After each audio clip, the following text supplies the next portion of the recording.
भगवान श्री कृष्ण ने कहा, मैंने इस अमर योग विद्या का उपदेश सूर्यदेव विवस्वान को दिया और विवस्वान ने मनुष्यों के पिता मनु को उपदेश दिया और मनु ने इसका उपदेश इक्ष्वाकु को दिया। आज मेरे द्वारा वही यह प्राचीन योग यानी परमेश्वर के साथ अपने संबंध का विज्ञान तुमसे कहा जा रहा है, क्योंकि तुम मेरे भक्त तथा मित्र हो। अतः तुम इस विज्ञान के दिव्य रहस्य को समझ सकते हो। इस प्रकार यह परम विज्ञान गुरु परंपरा द्वारा प्राप्त किया गया और राज ऋषियों ने इसी विधि से इसे समझा, किंतु कालक्रम में यह परंपरा छिन्न हो गई। अतः यह विज्ञान यथारूप में लुप्त हो गया लगता है। अर्जुन ने कहा, सूर्यदेव विवस्वान आपसे पहले हो चुके हैं, तो फिर मैं कैसे समझूं कि प्रारंभ में भी आपने उन्हें इस विद्या का उपदेश दिया था?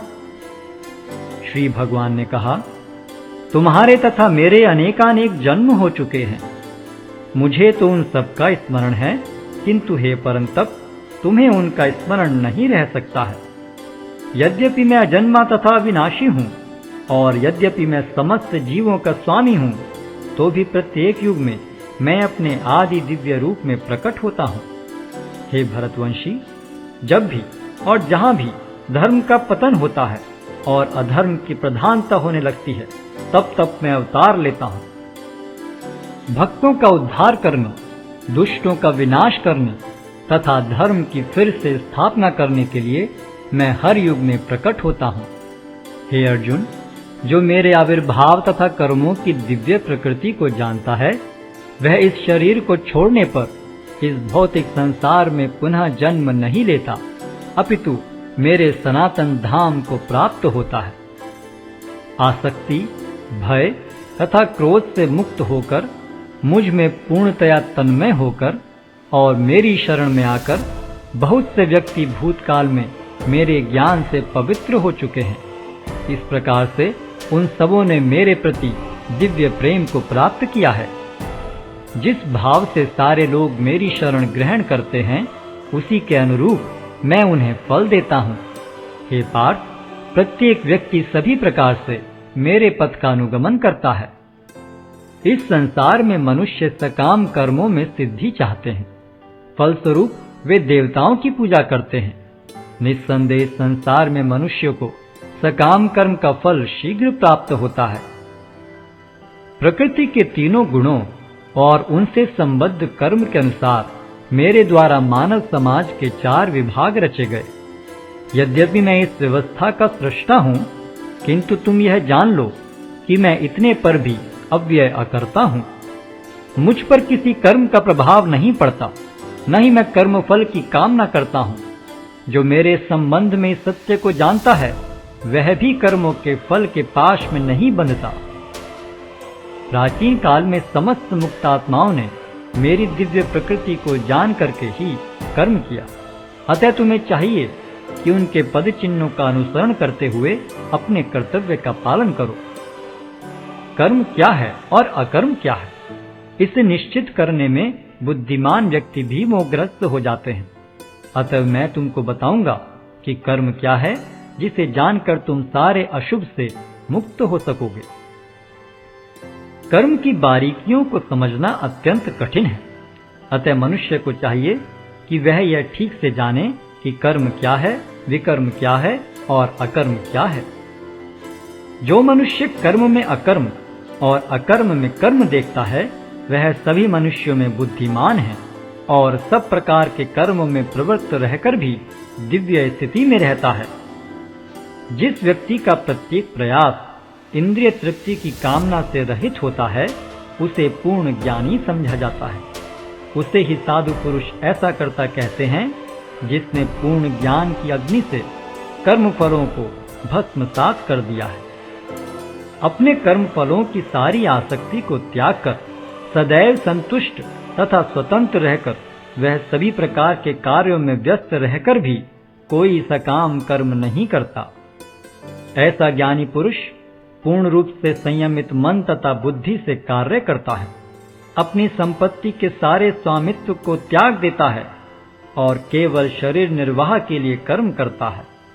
इस तरह कार्य करता हुआ वह पाप रूपी फलों से प्रभावित नहीं होता है। जो स्वतः होने वाले लाभ से संतुष्ट रहता है, जो द्वंद्व से मुक्त है और ईर्ष्या नहीं करता, जो सफलता तथा असफलता दोनों में स्थिर रहता है, वह कर्म करता हुआ भी कभी बंधता नहीं। जो पुरुष प्रकृति के गुणों के प्रति अनासक्त है और जो दिव्य ज्ञान में पूर्णतया स्थित है, उसके सारे कर्म ब्रह्म में लीन हो जाते हैं।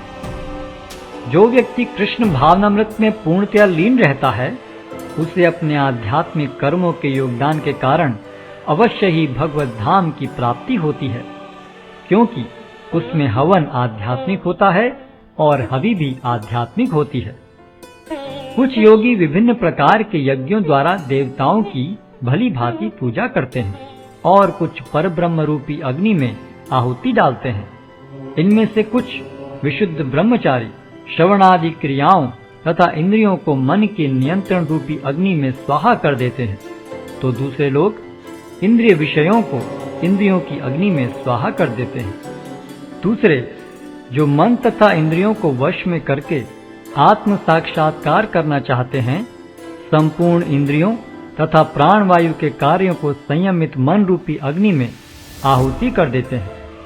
कठोर व्रत अंगीकार करके कुछ लोग अपनी संपत्ति का त्याग करके कुछ कठिन तपस्या द्वारा, कुछ अष्टांग योग पद्धति के अभ्यास द्वारा अथवा दिव्य ज्ञान में उन्नति करने के लिए वेदों के अध्ययन द्वारा प्रबुद्ध बनते हैं।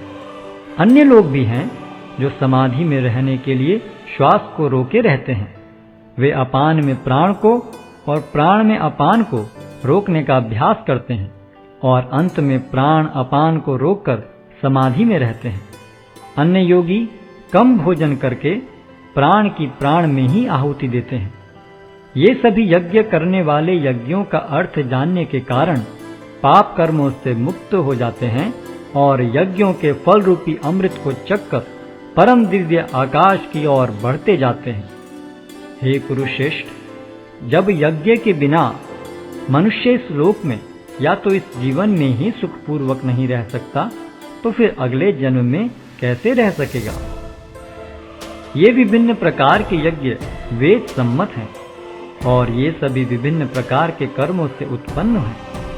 इन्हें इस रूप में जानने पर तुम मुक्त हो जाओगे। हे परंतप, द्रव्य यज्ञ से ज्ञान यज्ञ श्रेष्ठ है।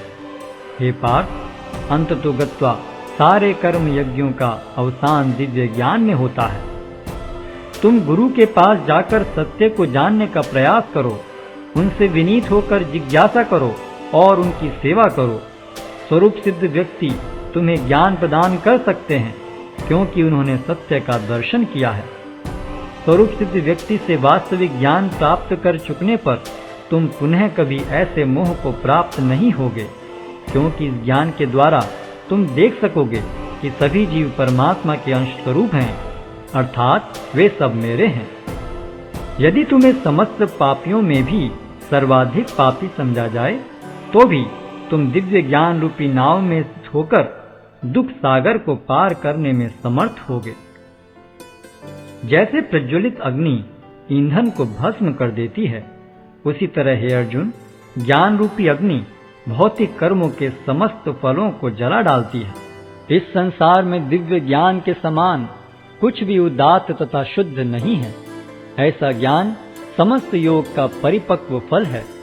जो व्यक्ति भक्ति में सिद्ध हो जाता है, वह यथा समय अपने अंतर में इस ज्ञान का आस्वादन करता है। जो श्रद्धालु दिव्य ज्ञान में समर्पित हैं और जिसने इंद्रियों को वश में कर लिया है, वह इस ज्ञान को प्राप्त करने का अधिकारी है और इसे प्राप्त करते ही वह तुरंत आध्यात्मिक शांति को प्राप्त होता है। किंतु जो अज्ञानी तथा श्रद्धा विहीन व्यक्ति शास्त्रों में संदेह करते हैं, वे भगवत भावनामृत नहीं प्राप्त करते, अपितु नीचे गिर जाते हैं। संशयात्मा के लिए न तो इस लोक में न ही परलोक में कोई सुख है। जो व्यक्ति अपने कर्म फलों का परित्याग करते हुए भक्ति करता है और जिसके संशय दिव्य ज्ञान द्वारा विनष्ट हो चुके हैं, वही वास्तव में आत्मपरायण है।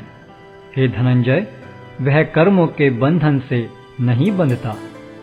अतएव तुम्हारे हृदय में अज्ञान के कारण जो संशय उठे हैं उन्हें ज्ञान रूपी शस्त्र से काट डालो। हे भारत, तुम योग से समन्वित होकर खड़े हो और युद्ध करो।